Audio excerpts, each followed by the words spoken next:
Saya cerita sedikit tentang sejarah Idul Adha. Dulu ada seorang malaikat yang menjelma sebagai manusia dan beliau ini komunikasi dengan Nabi Ibrahim. Sebelum saya cerita jauh, saya katakan juga saya ingatkan lagi bahwa cara berpikir kita sebagai mukmin itu harus berpikir awal al-khilqah. Awal kita dijadikan oleh Allah Ta'ala, yaitu Nabi Adam materinya dari tanah, nyatanya bisa jadi Nabi Adam. Kita dari sperma, nyatanya bisa jadi manusia.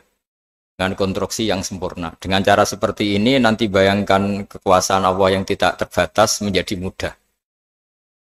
Saya teruskan, si malaikat tadi tanya ke Nabi Ibrahim,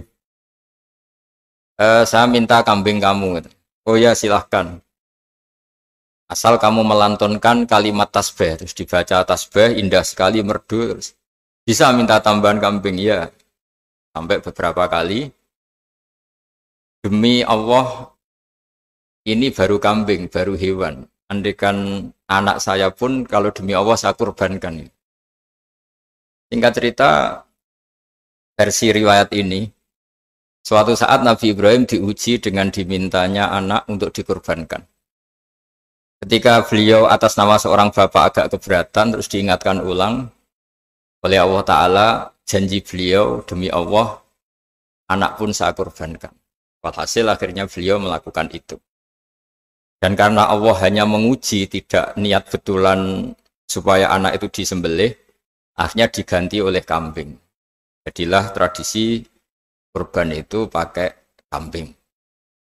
Kemudian secara fikih ada padanan-padanan yang cukup menggantikan kambing, yaitu ada sapi, ada unta, dan seterusnya, dan seterusnya. Yang menarik dari sekian referensi yang saya baca, dan ini harus disosialisasikan lah. Sebagian versi itu adalah bahwa Nabi Ibrahim ketika diangkat di alam malakut, di alam langit sana, itu ketemu Allah, kemudian Allah tanya, Ibrahim, banyak hamba-hambaku yang durhaka, tidak tahu saya sebagai Tuhannya. Terus kata Ibrahim, usul ya Fa'amidhum, bunuh saja ya Allah. Setelah itu tanya lagi, ada yang pezina, ada yang koruptor, ada yang pokoknya dosa-dosa yang buruk sekali. Dan di semua itu Nabi Ibrahim usul, mereka hidup di bumi engkau ya Allah, makan rezekimu ya Allah, maka mereka enggak sopan sekali, enggak ngerti engkau. Terus singkat cerita minta itu diadab, siksa. Suatu saat versi referensi ini di kitab Hikam, kalau di kitab saya halaman 15 juz 2, suatu saat Nabi Ibrahim itu diminta sama Allah menyembelih Ismail. Citra ini penting sekali. Setelah disuruh menyembelih Ismail, Nabi Ibrahim komplain. Ya Allah, ini anak saya, samratu fuadi, buah hati saya, kenapa engkau seenaknya minta saya sembelih? Gitu. Gak bisa ya Allah, ini samratu fuadi, buah hati saya. Terus kata Allah, orang-orang yang durhaka yang kamu usulkan supaya saya bunuh itu hamba saya menciptakan mereka, dasar saya mencintai mereka, karena itu ciptaan saya. Anda enak saja usul saya matikan, saya bunuh. Sekarang ketika Anda usul, saya tidak mikir. Kenapa ketika saya usul kamu mikir? Terus akhirnya Nabi Ibrahim mau oke ya Allah terus. Setelah itu terus semenjak itu Nabi Ibrahim itu begitu sayang sama hamba-hambanya Allah. Sehingga dari cerita yang paling masyhur, ketika Abu Bakar As-Siddiq begitu lemah lembut sama hamba-hamba Allah yang lain, Nabi Muhammad mensepadankan dalam hal ini sama Nabi Ibrahim, hati kamu sehalus Ibrahim. Yaitu Nabi Ibrahim, beliau akhir-akhir punya komitmen, faman tabi'ani fa innahu minni wa man aswani fa innaka ghafurur rahim.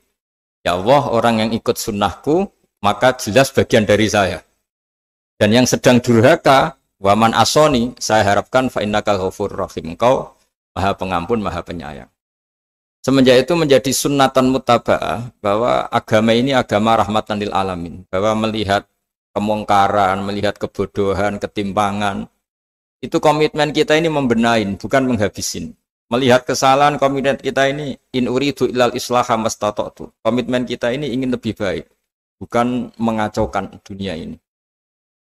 Semenjak itu terus syariat-syariat Islam disebut anit tabi millata Ibrahim Hanifa, bahwa kita mengikuti millahnya Ibrahim. Sebab itu kemudian setelah ini menjadi sunnatan mutaba'ah, bahkan banyak ulama yang berpendapat ketika Rasulullah SAW Mi'raj, itu dari sekian Nabi Ulul Azmi yang nggak ketemu itu Nabi Nuh.